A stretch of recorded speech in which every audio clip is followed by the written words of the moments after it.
Will is here with the whole police fire board. Everyone's here.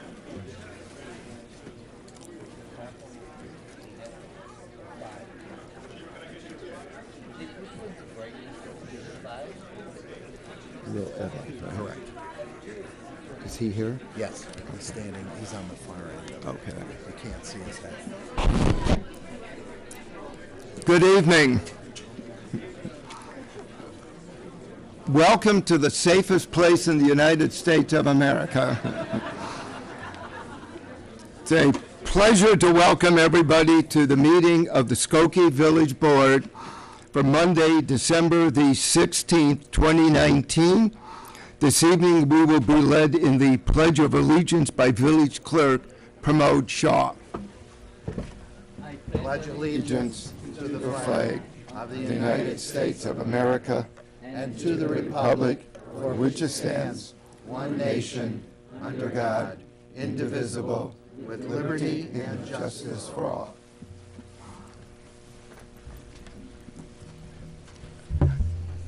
Just saying, do we need a fire check, and do we have too many people in the room this evening? Just asking, just asking. The meeting will come to order, and the clerk will please call the roll. Trustee Roberts? Here. Trustee Sutka? Here. Trustee Ulrich? Here. Trustee Bromberg? Here. Trustee Klein? Here. Trustee Gray Keeler? Here. Mayor Van Dusen? Here, we have a quorum. Next item on the agenda is approval of this evening's consent agenda. Motion is in order.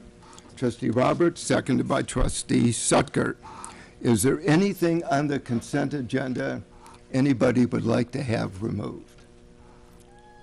If not, I'll call the roll. Trustee Roberts? Aye. Trustee Sutka? Aye. Trustee Ulrich? Aye. Trustee Bromberg? Aye. Trustee Klein? Aye. Trustee Gray Keeler? Aye. Mayor Van Dusen? Aye, the motion passes. It's my great pleasure and honor this evening to introduce a few people before we get to the purpose of this item on the agenda. First, Will Evans and the Board of Fire and Police Commissioners is with us. And would you stand? Would the members of the board please stand? Thank you.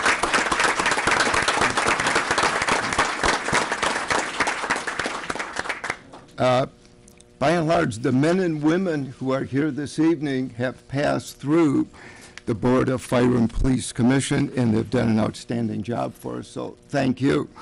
Also, I would like to introduce, although I don't think they need an introduction, I think everybody here knows them, two of our former fire chiefs, Marty Oscarson. Marty?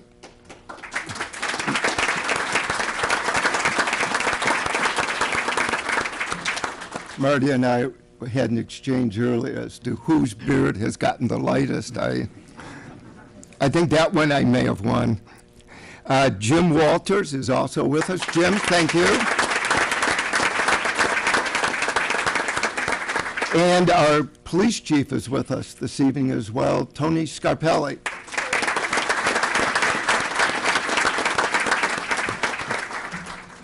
Now, I want to introduce our village clerk, Pramod Shah, who will do the honors this evening. All right, my honors. Your honors.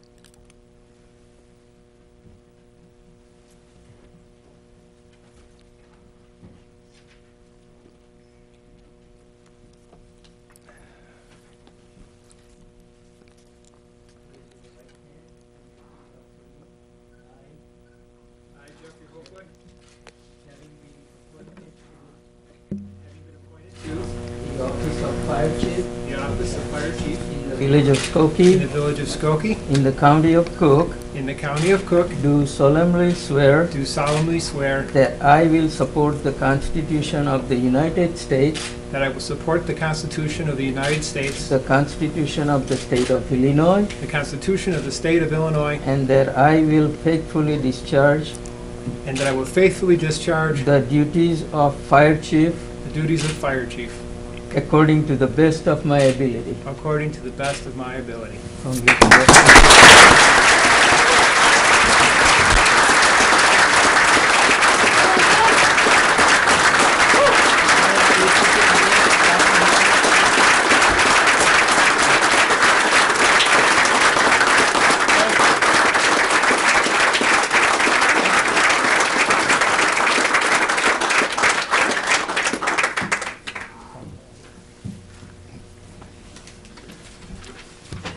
if there is anybody who doesn't need to hear my recitation on the laurels of the Skokie Fire Department, it's Chief Hoflick. Chief, you've been to several of these ceremonies. Would you introduce your family and friends? Good luck. Thank you. I would be honored to. First of all, thank you very much, Mayor and Village Board. My wife, Christine.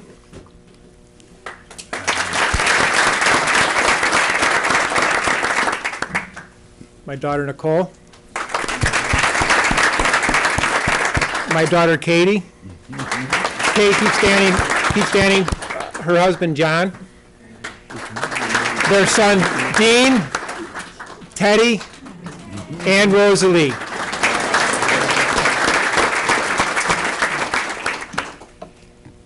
My son, Adam. His very close girlfriend, Christina. My daughter, Jackie. Her husband, Adam. There's their son, Ian. Daughter, Isabel. And son, Asher.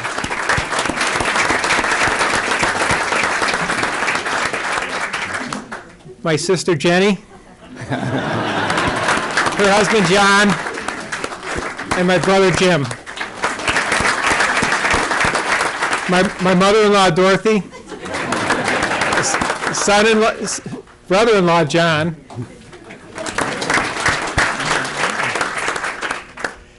Where is everybody else? I'm sorry. Jesse. I knew it would happen. And Abby is her daughter, and Faith. Sorry, Jesse. As you can see, there's a lot. So, and there's a larger Hoflick family that's not with us today. But I'm so glad that I have my other family with here. That's the family of the fire service.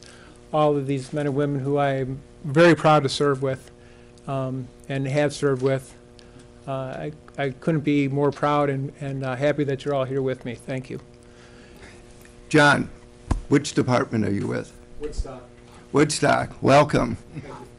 It's wonderful to have everybody here this evening.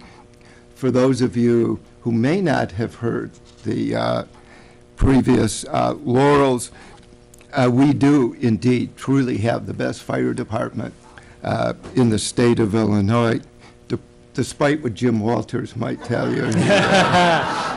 Well, the chief of Evanston's also here. He may have. Oh, okay. Chief Brian Scott from Evanston. Welcome. Great to have you. I still say we're the best fire department in the state of Illinois. I agree. And the chief just said the right thing, but it is. The men and women of this department every day give everything they have, and we're immensely proud as a community. Every 3 years, we do an objective study. It's not done by us. It's done out of state by a company that is in the business of surveying municipalities. And we ask our residents, what do you think of in the various departments? Police and fire always come in at the 90th percentile at the very top. We're told by the company that that is virtually unique in the country, especially today when we're not able to agree on much of anything, I'm sorry to say. But the one thing that we do agree on is how great our fire and our police departments are. And if anybody typifies that, it's Jeff and Tony. They're both extraordinary leaders, and we're proud of the department. We're proud of all of our leadership. So congratulations, Chief. It's wonderful to have you and be with you this evening.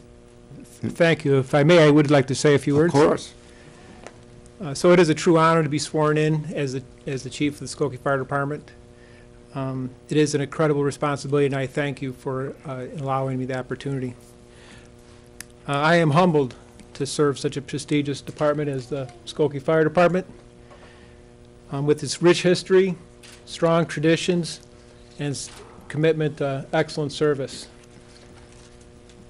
My career at the department goes back almost 34 years, and I can honestly say I've loved coming to work every single day, to work with all of you and to work for the citizens of Skokie. Of course, I could not have enjoyed that blessing without the support of my wife, Chris, and my family, and I thank you greatly for that.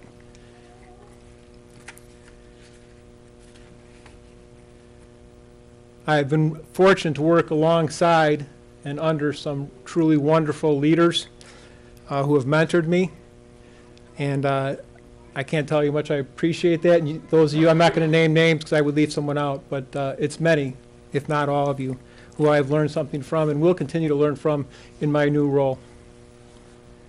To all of you, I am so grateful, and I value your input, your leadership, your support every day. And finally, to my brothers and sisters of the fire service, I pledge to you my continued efforts as we work together to support the mission of the Skokie Fire Department. Together we will follow our true values, our true vision, and we will continue to commit to serving the community with excellence. Thank you all. Well said. Thank you.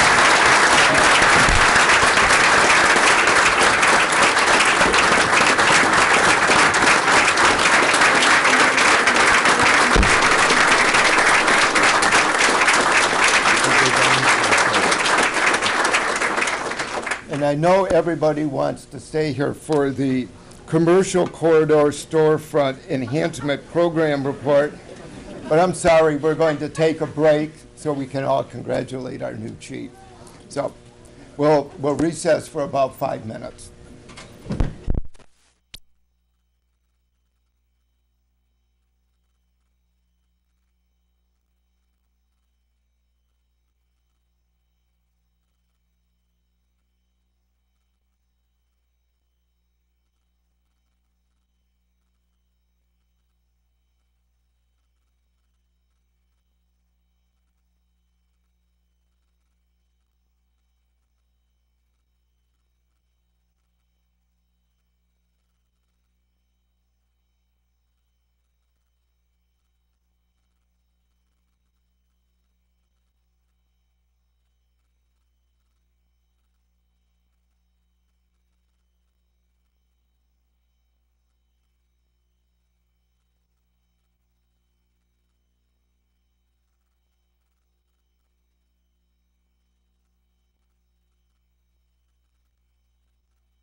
The next item on the agenda is report of our village manager, John Lockerbie. Excuse me. Thank you, Mayor Van Duzen, Introduce and you. good evening. Item A is regarding a franchise agreement with Collective Resources for a food scrap collection program. Village staff, with the encouragement of the Sustainable Environmental Advisory Commission, has engaged in a series of conversations with representatives of Collective Resources Incorporated regarding the development and implementation of a residential commercial food scrap collection program. Staff has received a proposal from Collective Resource to be the exclusive provider of residential and commercial food scrap composting services to Skokie residences and businesses on a subscription basis. The proposed 5-year agreement provides that in return for the granting of a franchise, Collective Resource will reduce its rate for Skokie customers by approximately 35%. For comparative purposes, under the franchise, the cost of weekly collection of a 5-gallon bucket of scrap would cost $27 per month, which is the same pricing currently offered to other municipalities with a similar agreement. The village will pay no fees or charges for processing or disposal of any materials. Additionally, Collective Resource agrees to provide food scrap collection services to the village's 3 fire stations, to provide zero waste consulting and volunteer services at up to 2 mutually agreed upon village or community events. The proposed agreement is in keeping with the village's direction of continuing to find appropriate and cost-effective solutions for driving reductions in waste going into landfills and creating a more environmentally sustainable community. I concur with staff's recommendation and respectfully request mayor and board approval of the resolution and franchise agreement to Collective Resources. And after there's a motion on the table, I'd like to have Max Slanker, the Director of Public Works, who's been instrumental in making the program happen, say a few words. Sure. Let me get a motion to concur with the village manager's recommendation. A motion is in order. Trustee Gray Keeler, seconded by Trustee Klein. Max? Thank you. And thank you, John. I had a very long, but it was going to be really good presentation to make, but I'll skip a lot of that because you covered it. A couple of things that are folks or organizations I want to point out that sort of helped us on this journey. As you may recall, just about 2 years ago now, we entered into an agreement with Simple Recycling for curbside textile recycling. It was a really great opportunity for us to address an identified component of our waste stream at really no cost to the village. When we completed that program under the leadership and some of the nudging, I'll say, of the Sustainable Environmental Advisory Commission, we moved on to the next subject of waste, which was organic waste. So the first thing the commission worked on was backyard composting, conducting public information sessions on backyard composting and the like. And ultimately, the village created a compost bin rebate program in order to sort of promote backyard composting. With that accomplished, though, the commission recognized that there was a need to go much beyond that because there was going to be a limit to how many residents would choose to do their own backyard composting. So on behalf of the commission, we're super pleased and excited to have had this opportunity come along with Collective Resource for what is really a unique turnkey service that I think we're very fortunate to have available to us. Food scrap, according to US EPA estimates, makes up about 15% of our waste stream. So that is the single largest component of our waste stream currently that does not have a recycling component to it, at least until we approve this agreement, and then we'll be able to address that issue. So I just want to note that Jenny Grossman, the chairman of the Environmental Commission, is here with us tonight. And she and the entire commission, but in particular, I want to add one former environmental commissioner who's now moved on to bigger and better things with the zoning board, Jessica Beverly, were really instrumental in bringing staff, and Earlene Howard, who is here with us this evening. She's the founder and owner of Collective Resource. Was really instrumental in bringing us all together and starting these discussions last summer. So with that, I'll turn it over to any questions, and Earlene, if you'd like to come up and make a comment, that would be great.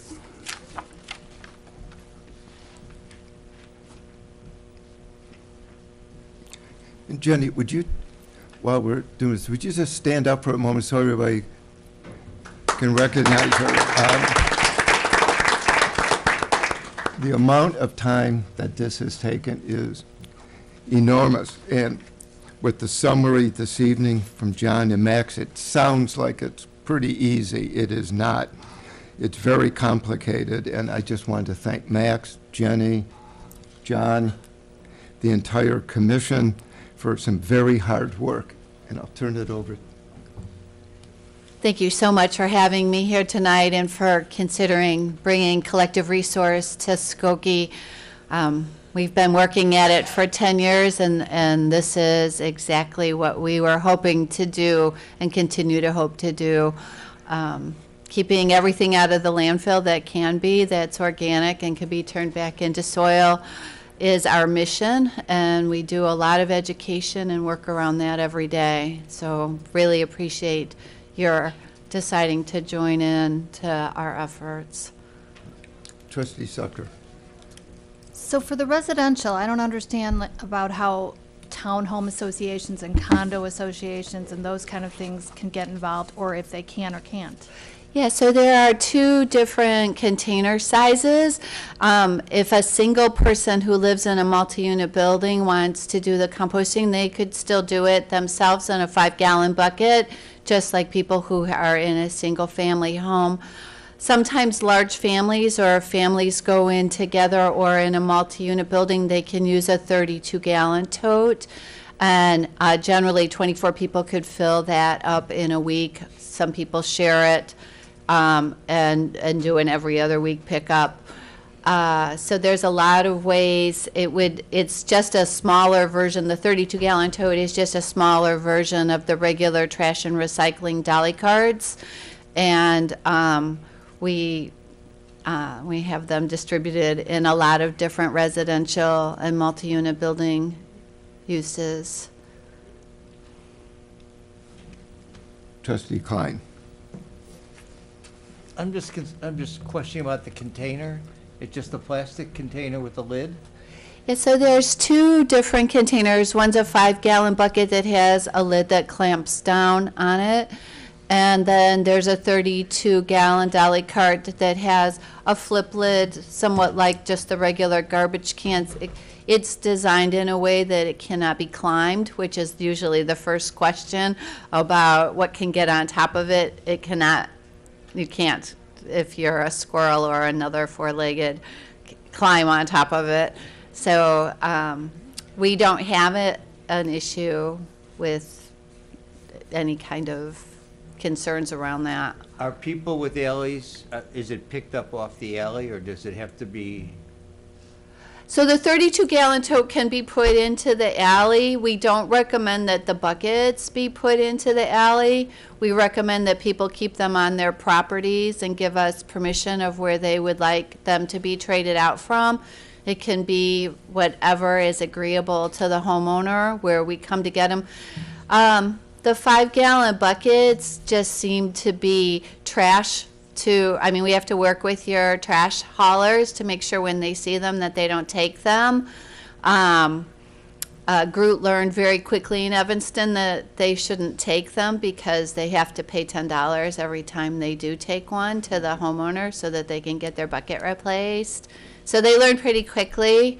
And then there's also just random people who go through the alley who feel like anything that's in the alley can be used. So I think that the workmen take them to repurpose them for their tools or whatever. It's just a regular 5-gallon paint bucket, basically, with branding on it. Thank you. Trustee Roberts.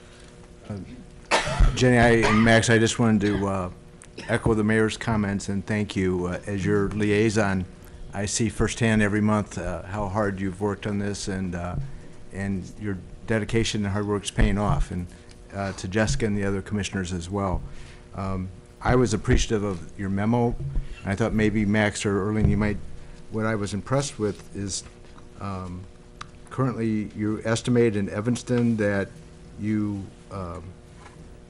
compost 17.5 tons of food scrap per month based on the number of accounts. That's so true. not only is it good for the environment, but we also look forward to we could possibly have a little savings in our the amount of money we have to pay to get rid of our garbage at the transfer station. Yes. So we're not only doing something good for the environment, but we're also at the same time helping our bottom line. So I as a trustee, appreciate that very much. So your swank fees will definitely be decreased. One of the things after being about a year and a half into the Evanston agreement, the city turned around and put 10 of their municipal facilities on composting with some of the savings that they've received from their swank depletion. I am so grateful for all of the work that's been done to get us here today. And just to Thank educate, you. just to educate us all, does it help with the methane or? Oh, yeah. What's the environmental for our citizen? What are we doing for our environment? If you would Yeah, help so us when the with- food goes into the landfill, it actually ferments and it creates methane, which is the most dangerous greenhouse gas. But when we get to process it in a natural way in a composting facility, it doesn't create any methane gas, and it actually holds the carbon into the material, which is really important when you're ready to grow food or other plants from it. They need that carbon in the material. So it's really a win-win. That's really what drove me when I really wanted to do it, and I really started to learn more about how important it was to keep it from the landfill and to make the healthy soil out of it. Trustee Gray Keeler. I want to thank you, Jenny and Max and John. I've been waiting so long for this to happen in Skokie. I have a number of friends who've been using your collective resources for a while, and I was one of the volunteers for a few days digging through the garbage at the back lot back. Thank you. It was fantastic. I mean, people kept coming and asking what we were doing, and just so happy that you're here, so thank you all. Oh, thank you very much. Many hands. Call the roll, please. Trustee Roberts. Aye. Trustee Sutker. Aye. Trustee Ulrich. Aye. Trustee Bromberg. Aye. Trustee Klein. Aye. Trustee Gray Keeler. Aye. Mayor Van Dusen. Aye. And as chairman of the Solid Waste Agency, welcome. Great to have you in Skokie. Thank you.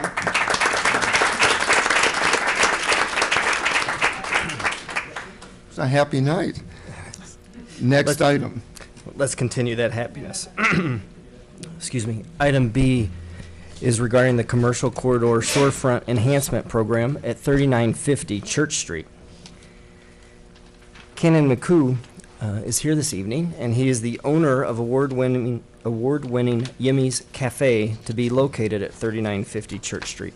He's applied for funding under the Commercial Corridor Storefront Enhancement Program.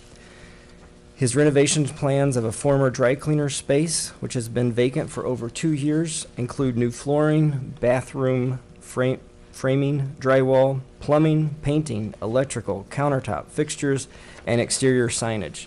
The owner has received 3 bids for the major components of the interior work. The lowest estimate for the interior work, including architectural fees, total approximately $77,000. Of which $25,000 is deemed eligible for reimbursement. Exterior signage costs are anticipated at $3,200, of which $1,280 is deemed eligible. This grant total will not exceed $26,280, which would be transferred to the owner following the completion of all the work, final inspections, and submittal of all required documentation. Leslie Murphy, our Economic Development Specialist, has been working directly with him and is at the podium this evening. Mayor and Board approval for a grant not to exceed $26,280 is respectfully requested for Yimmy's Cafe located at 3950 Church Street. A motion to concur with the manager's recommendation is in order. Trustee Sucker, seconded by Trustee Ulrich. Leslie, do you have any comments you wish to make? Sure, I'd be happy to, Mayor. We have Ken Amico here tonight, along with several of his closest friends and relatives. He's also here with his parents, his mother and father. And I'm told that Yimmy's is derived from an Aramaic, the language, meaning mother. And so Cannon's mother is here today to support him.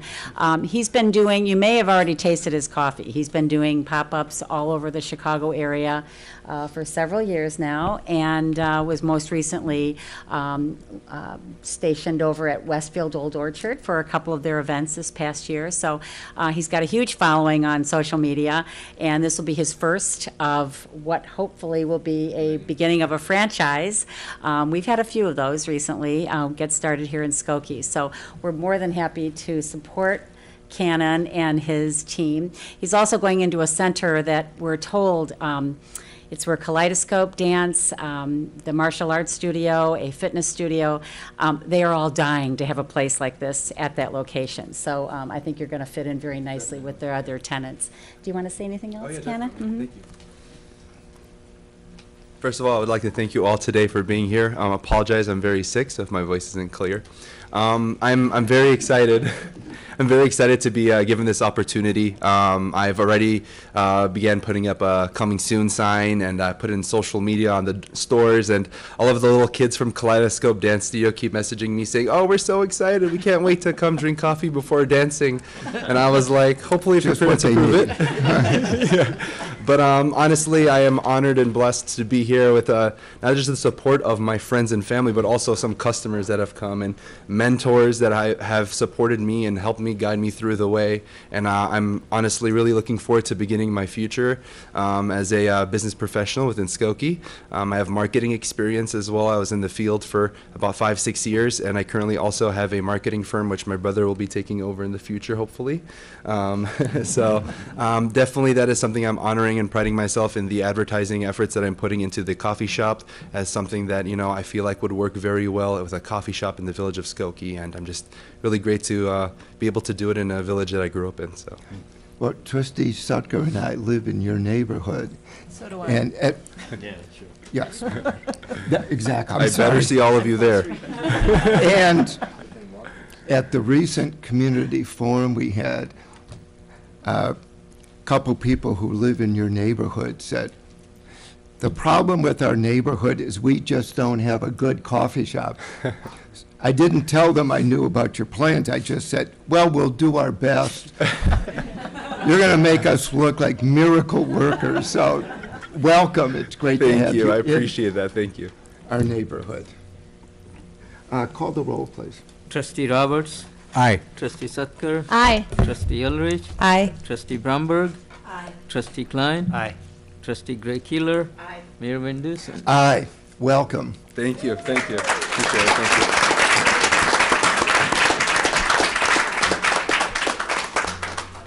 Item C was approved under tonight's consent agenda, and that completes my report.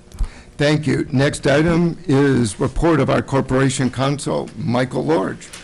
Thank you, Mayor, trustees. Good evening, everyone. Items A, B, and C on my report were all adopted as part of the consent agenda at the beginning of this evening's meeting, and therefore that would conclude my report. Thank you for that lengthy report. Welcome. Next item on the agenda are two items under our Plan Commission. Chairman Paul Luke with Steve Marciani. And Paul, before you begin, if I may, I'd like to introduce Margaret Clausen, who is the superintendent of School District 69. Paul? Good evening, Mayor, members of the board. Well, our first case tonight is case number 2019-41P, site plan approval for the new Lincoln Junior High School. At the November 21st meeting of the Plan Commission, we reviewed a request for site plan approval in a TX Transit mixed-use district for one new junior high school building, surface parking lot, a running track, playfields, and stormwater detention at 7839 Lincoln Avenue. The district is required to obtain site plan approval and follow zoning regulations. The state regulates the actual construction process. Therefore, the commission only considers the site improvements. School District 69 is proposing it to replace the existing Lincoln Junior High School with a new building that meets the growing needs of the current student body and brings the learning environment into the 21st century. The new site plan significantly increases the amount of on-site parking and accommodates bus pickup and drop-off. New bike parking facilities, landscaping, and stormwater detention will be provided. The site plan is consistent with the zoning district's requirements with no need for relief. Subsequent to the meeting, the district addressed all of the items required to be corrected prior to the presentation to the village board. Discussion with the commissioners about this case focused mainly on bus traffic flow, driveway widths, speed limits on Lincoln Avenue, and crossing guard locations. Let's see. There was interested parties. One interested party spoke about concerns regarding the noise and traffic congestion that she believes will arise because of the project, and her dissatisfaction with the existing grass fields at the south end of the property being replaced by parking lots. Superintendent Clausen added that the project would not cause an increase in traffic. Instead, the project aims to clean up the traffic patterns in the area. At the September 11th meeting of the Appearance Commission, they approved the elevations and proposed development subject to a different coloring on the brick. In their case, 2019-050A. The Plan Commission recommends that the petitioner's request be approved. A motion to accept the Plan Commission's recommendation on Plan Commission Case 2019-41P, site plan approval, new Lincoln Junior High School is in order. Trustee Gray Keeler, seconded by Trustee Bromberg. I believe Superintendent has some guests who would like to address the board. So we have some students who came. And while they're coming up, Matt Brandmeier, Matt is our new Director of Community Development. Is this your second meeting, Matt? My second, and I met Margaret. You did, okay. Yeah, we met. All right, Great. so we have a group of students here. These are some Lincoln Junior High students. I think they have a statement to read for you. Thank you. I am Liz Marsden. I live at 5247 Gilly Street, and I will be speaking for my Girl Scout troop, 41320. We are all students at Lincoln Junior High. Each of us could tell you our stories of how the current Lincoln could be better. Instead, we will leave it at this. We hope that the board can see the value of building a new Lincoln with a better design space that will better serve our community. Thank you. Wonderful job. Thanks, ladies. So yeah, we are very excited about the work that's been done, and we want to thank the Plan Commission. Has been so super helpful working through a lot of issues and things to kind of make it flow better. And we think that, as we said, as I mentioned in the report, we're hoping that we will address a lot of the traffic issues by pulling it onto our property and thinking more about how kids are coming to and from school and how our staff is parking. And we're just really excited to break ground in April and hopefully open by fall of 2021. So it's an exciting opportunity for the community. It's terrific for the village. Is there anybody else who would like to address the board on this particular subject? If not, call the roll, please. Trustee Roberts? Aye. Trustee Sutker? Aye. Trustee Ulrich? Aye. Trustee Bromberg? Aye. Trustee Klein? Aye. Trustee Gray Keeler? Aye. Mayor Wendus? Aye. Motion passes. Congratulations.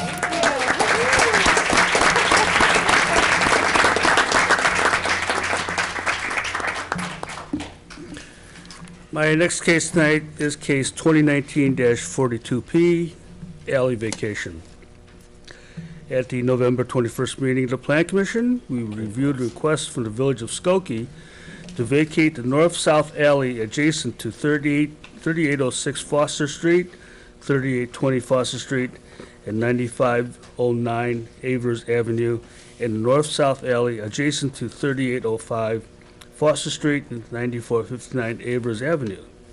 The majority of the northern lot is occupied by an asphalt paved driveway which is used to access an attached garage at the single-family residence at 3806 Foster Street.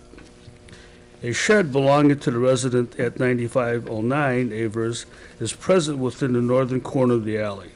The southern alley contains an asphalt paved driveway that is shared by the single-family resident at 3805 Foster Street and 9459 Avers Avenue and is used to access the attached garages. The remainder of the alley is fenced off and utilized as landscaped yards by the respective properties. Both alleys contain overhead utilities. Subsequent to the hearing of the case by the Plan Commission, the surveyor who prepared the plat of vacation advised that upon recording of the plat, the property owners at 3805 Foster Street and 9459 Avers Avenue established an easement across the full width of the northern 44 feet of the southern alley in order to permit the continued shared use of the driveway leading to the garages. No interested party spoke. The Plan Commission recommends that the request be granted. A motion on Plan Commission Case 2019-42P, alley vacation, as recommended. A motion is in order. Trustee Roberts, seconded by Trustee Sutker. Are there any comments or questions? If not, I'll call the roll, please. Trustee Roberts. Aye. Trustee Sutker. Aye. Trustee Ulrich. Aye. Trustee Bromberg. Aye. Trustee Klein. Aye. Trustee Gray Keeler. Aye. Mayor Van Dusen. Aye, the motion passes. That concludes my report, and wish you all a happy new year and a good holiday season. And you and the commission, thank you. It's always great to have people applaud alley vacations. It doesn't happen all the time, so anytime you want to applaud an alley vacation, we're happy to have it. Next item on the agenda is the 2019-2020 public hearing number 1 for the Community Development Block Grant Program. Carrie Haberstich. Carrie? Thank you. Good evening. Tonight is the beginning of the public hearing process to determine Skokie's use of Community Development Block Grant, or CDBG, funds for the 2020 to 2021 program year. Public notice of this and upcoming hearings was accomplished through an article in the Village's New Skokie newsletter, a legal ad in the Skokie Review, and information on the Village website. The CDBG application availability was announced with almost 30 mailed announcement letters and 110 email messages to service providers, community agencies, local governments, and institutions. Village departments were also invited to submit requests for funding, and proposals for the coming year were due on December 6th and are currently under review. A proposal packet will be transmitted to the board for the next public hearing on Monday, January 6th. The upcoming year will be the 46th year for Skokie's receipt of CDBG funding from the federal government, during which time the village has benefited from over $22.8 million in total grants. At this time, we will likely estimate our entitlement to be $600,000 for the upcoming year, which is just a little bit less than the amount we received for the current program year. Ideally, we would know the amount prior to the February budget hearing. This is unlikely, however, so we'll proceed with our estimate and build flexibility into the budget and action plan. We also plan to reprogram unobligated funds from last year as well.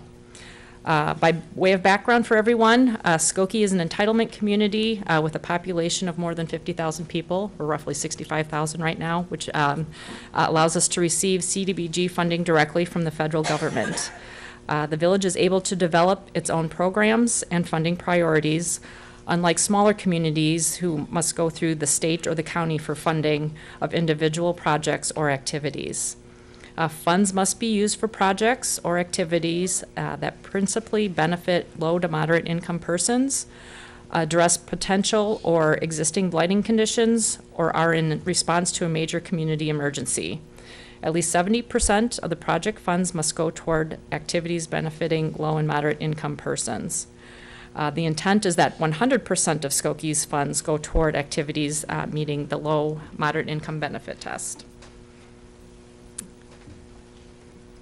Okay. All potential community development projects are reviewed to determine their consistency with the objectives of the Community Development Act and the village's 5-year consolidated plan.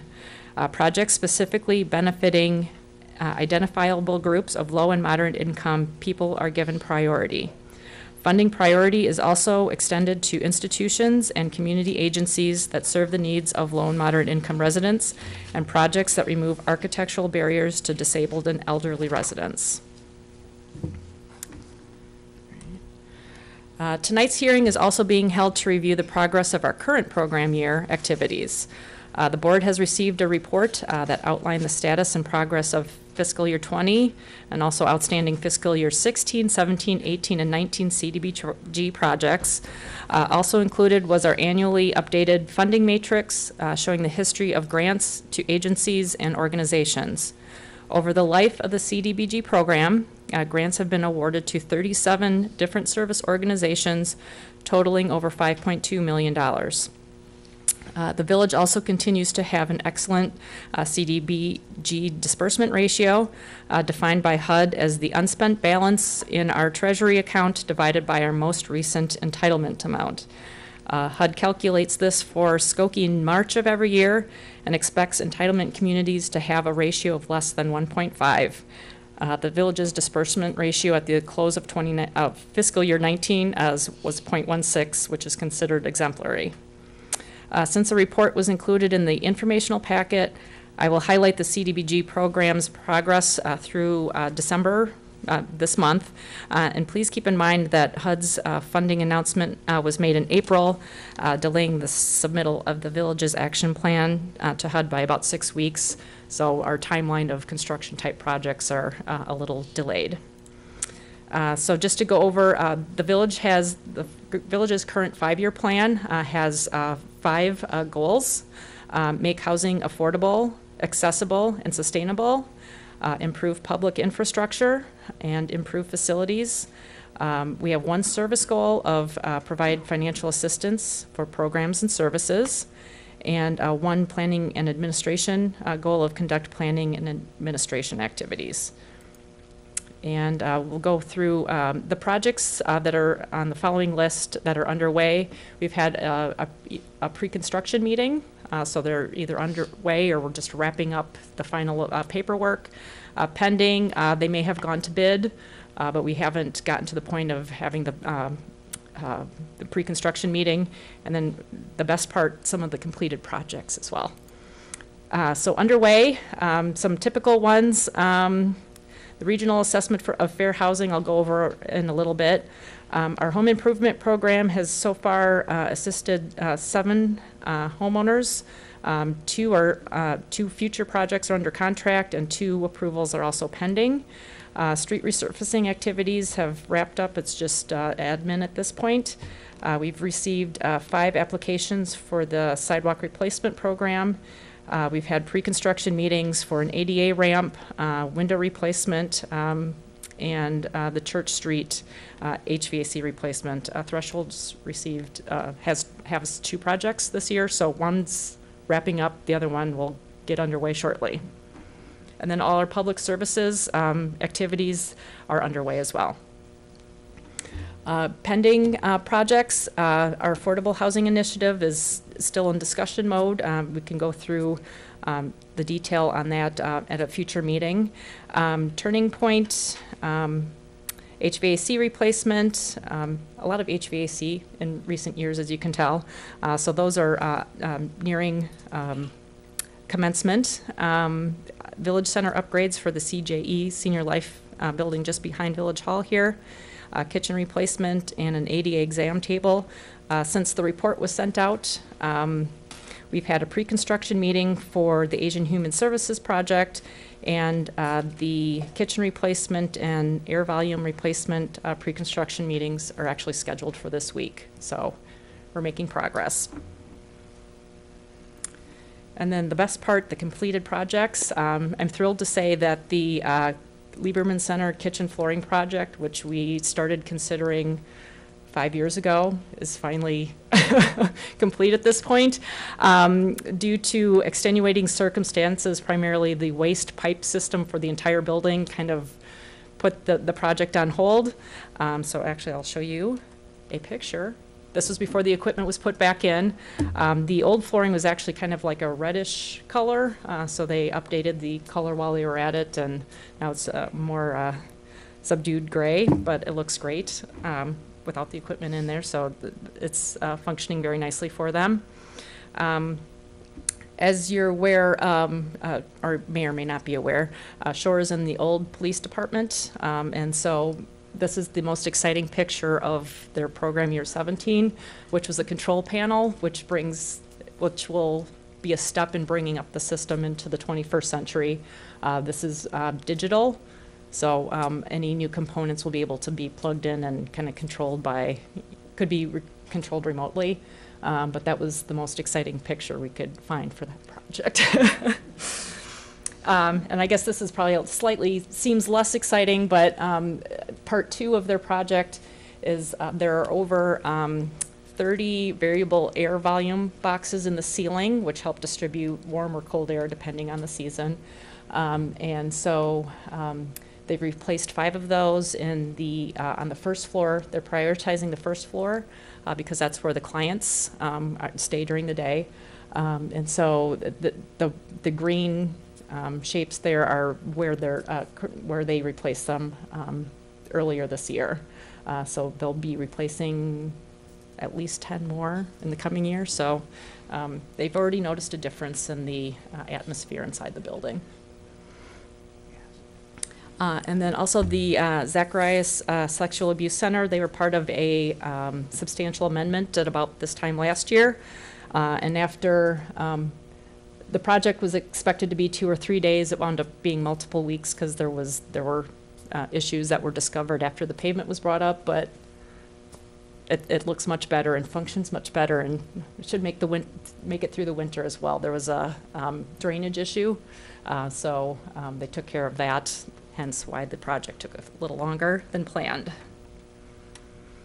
And we are planning is underway for the next 5-year plan, which will start on May 1st, 2020.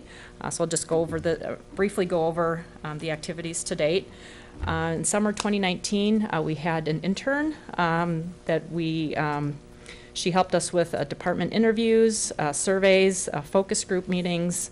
In the fall, we also had met with some boards and commissions, and then also the winter 2019 through 20 public hearings this is the first of a total of 4 for this upcoming program year and also 5-year plan. So these are the different departments that we met with over the summer. We had 4 different surveys depending on the type of person we wanted to receive feedback from, and I believe we received over 180 responses from citizens. So we thought that was a nice size of response. Focus groups, we had 4 this year for affordable housing, job opportunities, mental health and persons with disabilities, and senior citizens. And each of the focus group, there was a little bit of kind of intertwining, so it was kind of interesting. Transportation was one of the kind of continuing themes in each of those focus groups. And then also this fall met with the Economic Development Commission, Human Relations Commission, Commission on Family Services, and the Board of Health. So tonight is the overview of the Cdbg program. January 6th will be the proposal presentations, where each organization that submitted an application for funding is required to present at that meeting. February 3rd, we'll discuss the budget distribution, and then March 2nd will be the 5-year consolidated plan and the 1-year action plan decision.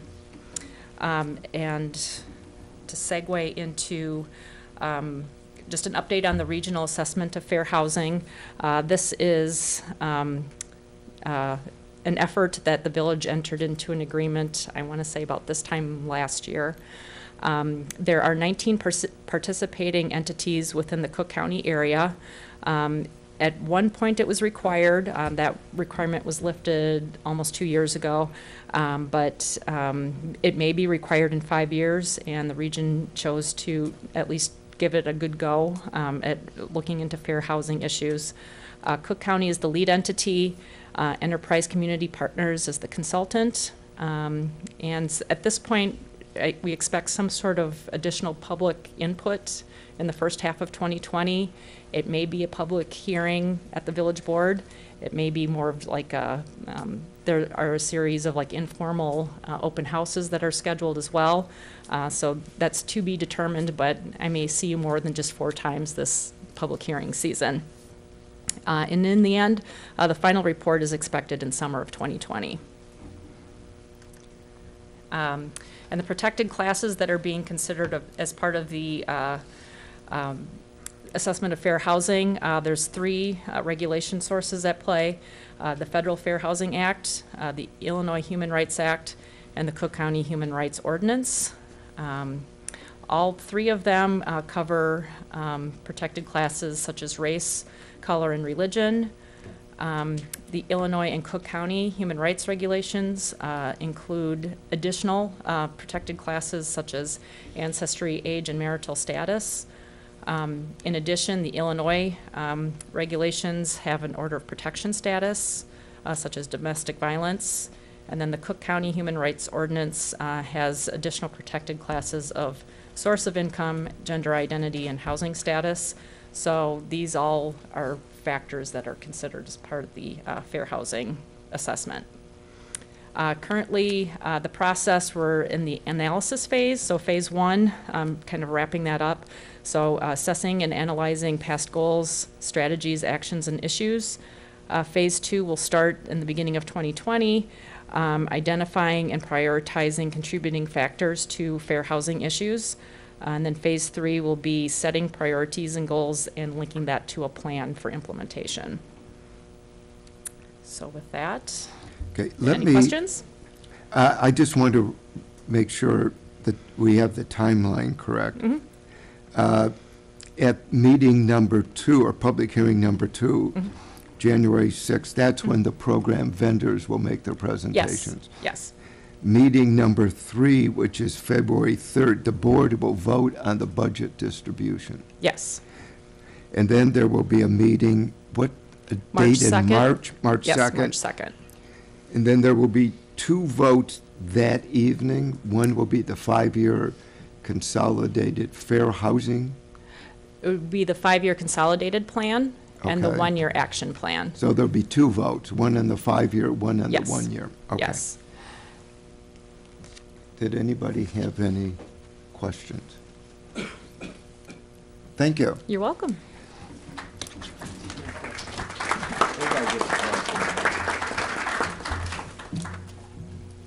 Is there anybody who wishes to address the village board? If not, I think it's Trustee Roberts this evening.